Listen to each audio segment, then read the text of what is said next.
Welcome friends. இன்னைக்கு நம்ம retro ரெசிபீஸில் நம்மளோட கிச்சன் மேடு அதோட வால் எல்லாத்தையுமே எப்படி சுத்தம் பண்ணுறதுன்றதான் பார்க்க போகிறோம். இந்த கிளீனிங் அப்லோட் கண்டிப்பாக உங்களுக்கு யூஸ்ஃபுல்லாக இருக்கும்னு நம்புகிறேன். அதுக்கு முன்னாடி இந்த சேனலை புதுசாக பார்க்குற ஃப்ரெண்ட்ஸ் சப்ஸ்கிரைப் பண்ணிக்கோங்க. பக்கத்தில் இருக்க பெல் பட்டனையும் மறக்காமல் ஆன் பண்ணிக்கோங்க.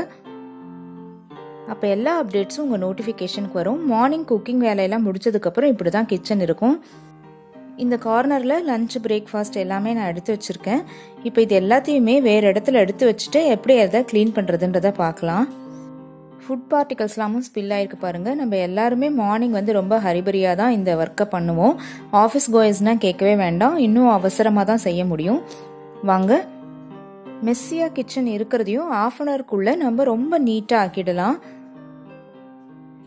டெய்லி இந்த மாதிரி டீப் கிளீன் பண்ணாமல் ஒரு 10 days இல்லை 15 days ஒன்ஸ் நீங்கள் இதை பண்ணாலே போதும். நம்மளோட கிச்சன் எப்பயுமே க்ளீனாக இருக்கும். இன்றைக்கி நான் க்ளீன் பண்ணுறதுக்கு இந்த புளிச்ச மோர் தான் எடுத்திருக்கேன்.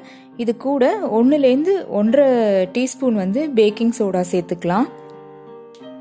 காட்டன் கிளாத்தும் ஸ்க்ரப்பரும். இதை வச்சு நீங்கள் க்ளீன் பண்ணும் போது மேடையில் இருக்க எண்ணெய் பிசுக்கு எல்லாமும் உங்களுக்கு போயிடும். ரொம்ப ஸ்ட்ரெயின் பண்ணிலாம் கூட நீங்கள் பண்ண வேண்டாம். இது பாருங்க, உடனே ரியாக்ட் ஆகி நுரைச்சி வரும். இது அப்படியே இருக்கட்டும். இந்த ஸ்பில்லாக இருக்கிறதுலாம் நான் முதல்ல ஃபர்ஸ்ட் க்ளீன் பண்ணிடுறேன். ஒரு துணியில கூட நம்ம டஸ்ட் பண்ணி எடுக்கலாம். ஈரம் பண்ணாமல் அந்த பேக்கிங் சோடா கலந்த மோரியோ தயிரையோ நீங்கள் யூஸ் பண்ணும் போது ரொம்ப எஃபெக்டிவாக இருக்கும். ஸோ மேடையை தண்ணி போட்டு முதல்ல தொடச்சிடாதீங்க. ட்ரையாக இருக்கும் போது அது நல்லா எஃபெக்டிவாக இருக்கும். முதல்ல இது எல்லாத்தையுமே எடுத்துடலாம். மேடையில் வச்சுருக்க ட்ரே, கார்னர் ஸ்டாண்ட், இல்லை நீங்கள் நிறைய பேர் ஆயிலெலாம் மேடையில் வச்சுருக்கீங்க, அது எல்லாத்தையுமே இந்த மாதிரி துணியில் தொடச்சி எடுத்துக்கோங்க. அப்போ தான் நீங்கள் க்ளீன் பண்ணும் போது எல்லாமே உங்களுக்கு க்ளீனாக இருக்கும். நம்ம கை பட்டு இதுலேயும் அந்த எண்ணெய் பிசுக்கோ இல்லைன்னா டஸ்ட் எல்லாமே இருக்கும். எடுக்காமையும் சில பொருட்களை நம்ம நிறைய நாள் வச்சுருப்போம், அதனால் அதுலேயும் டஸ்டெல்லாம் படிஞ்சிருக்கும். ஸோ இது எல்லாமே தொடச்சி நம்ம எடுத்துக்கலாம். இந்த மல்டிபர்பஸ் ட்ரேவை ஏற்கனவே என்னோட ஆர்கனைசர்ஸ் அப்லோடில் பார்த்துருப்பீங்க. பார்க்காதவங்க டிஸ்கிரிப்ஷன் பாக்ஸில் லிங்க் கொடுக்குறேன், போய் ரெஃபர் பண்ணிக்கோங்க. இதையும் நான் டஸ்ட் பண்ணி ஜஸ்ட் துடைக்க தான் போகிறேன். தொடச்சி எடுத்துக்கலாம். நல்லா தொடச்சிட்டு அந்த இடத்தையும் நான் க்ளீன் பண்ணிட்டேன். இப்போ அதை ரீஅரேஞ்ச் பண்ணிடலாம்.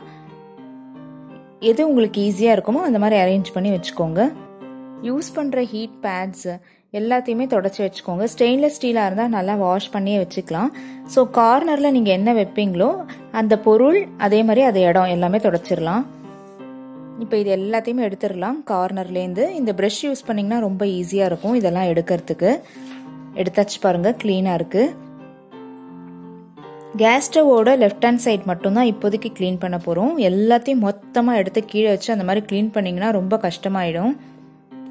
சின்ன மேடையாக இருந்தாலும் கொஞ்சம் கொஞ்சமாக க்ளீன் பண்ணுங்கள், அப்போ தான் நல்லா டீப் க்ளீன் பண்ண முடியும். இப்போ நான் அந்த மோர் எடுத்துக்கிறேன். ஸ்க்ரப்பர் தான் யூஸ் பண்ணுறேன். டைல்ஸ், மேடை எல்லா இடத்துலையும் அப்ளை பண்ணிடலாம். அப்போ அங்கே தெரிச்சிருக்க எண்ணெய் கரையோ எண்ணெய் பிசுக்கோ எதுவாக இருந்தாலுமே உங்களுக்கு வந்துடும். ஃபஸ்ட்டு அப்ளை பண்ணிவிடுங்க. அப்ளை பண்ணிவிட்டு ஒரு கொஞ்சம் நேரம் ஊற வைக்கலாம். பாருங்கள், மொத்தத்தையும் இப்போது ஒரு ஈர துணியை போட்டு நான் துடைக்க போகிறேன். நான் துணி தான் யூஸ் பண்ணுறேன். நீங்கள் ஃபைபர் கிளாத் யூஸ் பண்ணுறதா இருந்தாலும் பண்ணலாம், அது இன்னும் நல்லாயிருக்கும். ஃபஸ்ட்டு ஈர துணியை வச்சு தொடச்சிருங்க. 1 or 2 times தொடச்சிக்கலாம். இந்த தண்ணி அழுக்கானா வேறு தண்ணி எடுத்துக்கோங்க. இப்போ மேடை ஃபுல்லாக தொடச்சாச்சு. நீங்கள் தொட்டு பார்க்கும் போதே தெரியும் நமக்கு அந்த பிசுபிசுப்பே இல்லை, ரொம்ப க்ளீனாக இருக்குன்னு. இப்போ ஒரு ட்ரை கிளாத் வச்சு உடனே அந்த ஈரத்தை தொடச்சிடலாம், இல்லைன்னா அதோட உப்பு கரை படிஞ்சிரும். இப்போ அடுப்போட லெஃப்ட் ஹேண்ட் சைடு நம்ம க்ளீன் பண்ணியாச்சு. அந்த வால், மேடை எல்லாமே இந்த பக்கம் இருக்கிற பொருள் எல்லாத்தையுமே நான் தொடச்சி அதே மாதிரி வச்சுட்டேன். இப்போ நீட்டாக ஆயாச்சு பாருங்க. இப்போ கேஸ் ஸ்டவ்வும் அதுக்கு பின்னாடி இருக்க வாலும் நம்ம துடைக்க போகிறோம். அதுக்கு முன்னாடி இந்த ஓஸ் போகிற இடத்த நான் ஒரு துணியில் கவர் பண்ணியிருக்கேன். இப்போ இந்த கேஸ் ஸ்டவ் க்ளீன் பண்ணுறதுக்கு முன்னாடி அதோட ஸ்டாண்ட் எல்லாத்தையுமே தனியாக நம்ம எடுத்துக்கலாம். அதை வாஷ் பண்ணி வச்சுட்டு அதுக்கப்புறம் இதையும் தொடச்சிடலாம். இதுக்கு மேலே ஸ்பில்லாக இருக்க ஃபுட் பார்ட்டிகல்ஸ் எல்லாமும் நான் இந்த ப்ரெஷ் வச்சு எடுத்துக்கிறேன். ரொம்ப ஈஸியாக இருக்கும். நீங்கள் துணியிலலாம் தள்ளும் போது அது துணிலையும் ஒட்டிக்கும், இல்லை ஃபைபர் கிளாத்லலாம் ஒட்டிக்கும். இப்படி எடுத்தீங்கன்னா ரொம்ப ஈஸியாக வந்துடும். பாருங்கள், டஸ்ட் பண்ண உடனே நமக்கு சுத்தமான மாதிரி இருக்குது. நம்ம இந்த எண்ணெய் பிசுக்காக தான் நான் இப்போ துடைக்க போகிறேன். டிஷ் வாஷ் லிக்விடே தான் நான் இன்றைக்கி போட்டிருக்கேன். நான் எப்படி இதை வந்து சிஃப் யூஸ் பண்ணி க்ளீன் பண்ணுறேன் அப்படின்ற அப்லோடும் வந்து நம்மளோட சேனலில் இருக்குது. அது இன்னும் பளிச்சுன்னு ஆகிடும். போய் நீங்கள் ரெஃபர் பண்ணிக்கோங்க, நான் லிங்க் கொடுக்குறேன். அதே மாதிரி வெட் கிளாத் வச்சு நல்லா தொடச்சி எடுத்துடணும். உங்களுக்கு எங்கெல்லாம் வந்து அழுக்கு இருக்குன்னு தெரியுதோ 2-3 வாட்டி நீங்கள் அந்த மாதிரி வெட் கிளாத்தை வச்சு தொடச்சி எடுத்துருங்க. உடனேயே ட்ரை கிளாத்தை வச்சு அந்த ஈரம் ஃபுல்லாக எடுத்துடணும். அப்போ தான் நமக்கு பளிச்சுன்னு இருக்கும். இல்லைனா அந்த தண்ணியோட கரையெல்லாம் தெரியும். ஸ்டவ் துடைக்கும் போது கண்டிப்பாக ஸ்டவ் கீழேயும் அதே மாதிரி துடைங்க. பார்ட்டிகல்ஸ் ஏதாவது ஃபுட் பார்ட்டிகல்ஸும் இருக்கும். நீங்கள் வாஷ் பண்ண தண்ணியும் கீழே சொட்டியிருக்கும். இப்போ இதுக்கு பின்னாடி நான் வால் ஸ்டிக்கர் ஒட்டலைன்றதுனால அந்த இடத்துலையும் இந்த புளிச்ச மோரை வந்து நான் அப்ளை பண்ணிக்கிறேன். ஈஸியாக வந்து அங்கே இருக்க கரையெல்லாமும் எனக்கு வந்துடும் கீழே அந்த இடத்துலையும். அதே மாதிரி ஈர துணியை வச்சு அந்த வால் எல்லாத்தையுமே தொடச்சிடலாம். நான் ரொம்ப ஸ்ட்ரெயின் பண்ணவே இல்லை, நீங்கள் பார்ப்பீங்க. ஜஸ்ட் அந்த துணியில் வந்து துடைக்கிறேன், அவ்வளோதான். அதுக்கே வந்து ரொம்ப பளிச்சுன்னு ஆற மாதிரி இருக்குது பாருங்கள். இது வந்து நீங்கள் மந்த்லி த்ரைஸ் பண்ணிங்கன்னா எப்பயுமே டீப் க்ளீன் பண்ண தேவையில்லை, நீட்டாக இருக்கும். இந்த புளிச்ச கர்டு மெத்தட் வந்து ரொம்ப எஃபெக்டிவாக இருக்கும். நீங்கள் ட்ரை பண்ணி பாருங்கள், பளிச்சுன்னு ஆகிடும். நம்ம சோப்பெல்லாம் யூஸ் பண்ணால் கூட மறுபடியும் துடைக்க வேண்டியதாக இருக்கும். கேஸ் ஸ்டவ்வுக்கு நான் கொஞ்சம் பின்னாடியும் தள்ளி வச்சுட்டேன். நீங்கள் மேலே எங்கே அந்த சிமினி வச்சுருக்கீங்களோ அதுக்கு நேராக வந்து இந்த கேஸ் ஸ்டவ் வச்சுக்கோங்க. அப்போ தான் புகையெல்லாம் உங்களுக்கு ஈஸியாக போகும், அதிகமாக கரையும் படியாது. இப்போ கேஸ் ஸ்டவ் இருக்க இடமும் அதுக்கு பின்னாடி இருக்க வாலும் நமக்கு நீட்டாக சுத்தமாயாச்சு. இப்போது இந்த கேஸ் ஸ்டவ் இடத்துலேருந்து லெஃப்ட் ஹேண்ட் சைடு பார்க்கலாம். அது நம்ம வெட் கிளாத்தும் ட்ரை கிளாத்தையும் வச்சு தொடச்சதுக்கு அப்புறமா நல்லா காஞ்சி பளபளன்னு இருக்கு பாருங்க. உங்களுக்கே நல்ல டிஃப்ரென்ஸ் தெரியும் ஃபர்ஸ்ட் பார்த்ததுக்கும் இப்போவும். நீட்டாக இருக்கு. இப்போ அப்படியே வந்து நம்ம ரைட் ஹேண்ட் சைடு போயிடலாம். அடுப்போட ரைட் ஹேண்ட் சைடு என்னோட மேடை அவ்வளோதான், அதோட எண்டு வந்தாச்சு. நம்ம கிச்சன் சிங்க் பாத்திரத்தெல்லாம் முதல்ல நான் க்ளீன் பண்ணிடுறேன். அந்த மிச்சம் இருக்க அந்த புளிச்ச மோர் இல்லை தயிரை வந்து இந்த மாதிரி டேப்ஸ்லாம் கூட நீங்கள் யூஸ் பண்ணலாம். அந்த உப்பு கரை வந்து சூப்பராக போயிடும். இந்த 1-2 மிச்சமாக இருக்க பாத்திரத்தை வாஷ் பண்ணுறதுக்கு முன்னாடி அந்த இடத்துல நான் ட்ரை மேட் போட்டுக்கிறேன். முதல்ல கேஸ் ஸ்டவ்வோட அந்த ஸ்டாண்ட் எல்லாத்தையுமே வாஷ் பண்ணலாம். இது எல்லாத்தையுமே வாஷ் பண்ணியாச்சு. இதையும் வந்து நல்லா தொடச்சிட்டு அந்த ஸ்டவ்வில் போடுங்க. இந்த ஒரு டிப்பை ஃபாலோ பண்ணுங்க. அதோட ஈரம் வந்து அதில் படாமல் இருந்தால் பளிச்சுன்னு இருக்கும். இப்போ மீதி பாத்திரம் எல்லாத்தையுமே வாஷ் பண்ணியாச்சு. இப்போ இந்த இடத்த வந்து நம்ம அதே மாதிரி க்ளீன் பண்ணிடலாம்.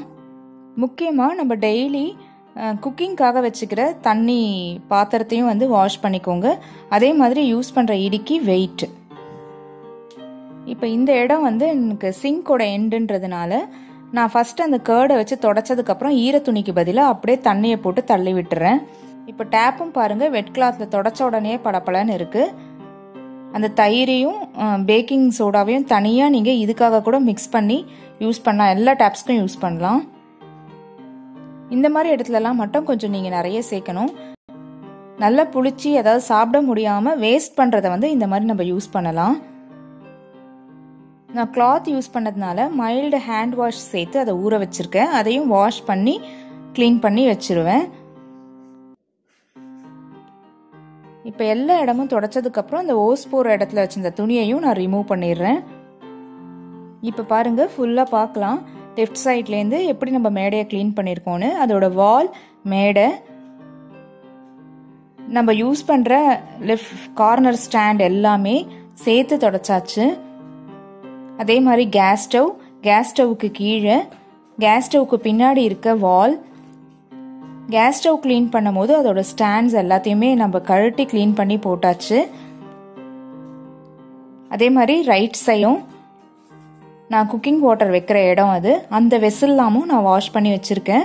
குக் பண்ணுறதுக்கு யூஸ் பண்ணுற இடுக்கி இல்லை வெயிட் எல்லாத்தையுமே வாஷ் பண்ணியாச்சு. சிங்க்கும் ஃபுல்லாக க்ளீன் பண்ணியாச்சு. இந்த அப்லோடு உங்களுக்கு யூஸ்ஃபுல்லாக இருந்ததுன்னா கண்டிப்பாக ஒரு லைக் கொடுங்க. இதே மாதிரி நீங்களும் ட்ரை பண்ணி பாருங்க. இந்த கிளீனிங் அண்ட் மெயின்டெனன்ஸ் அப்லோட்லேருந்து 1 or 2 டிப்ஸ் உங்களுக்கு கிடைச்சிருந்தா சந்தோஷம். உங்கள் ஃப்ரெண்ட்ஸ் அண்ட் ஃபேமிலிக்கு ஷேர் பண்ணிக்கோங்க. நம்ம சேனலையும் சப்ஸ்கிரைப் பண்ணி வச்சுக்கோங்க. பெல் பட்டனையும் ஆன் பண்ணிக்கோங்க. அப்போ எல்லா அப்டேட்ஸும் உங்கள் நோட்டிஃபிகேஷனுக்கு வரும். தேங்க்யூ.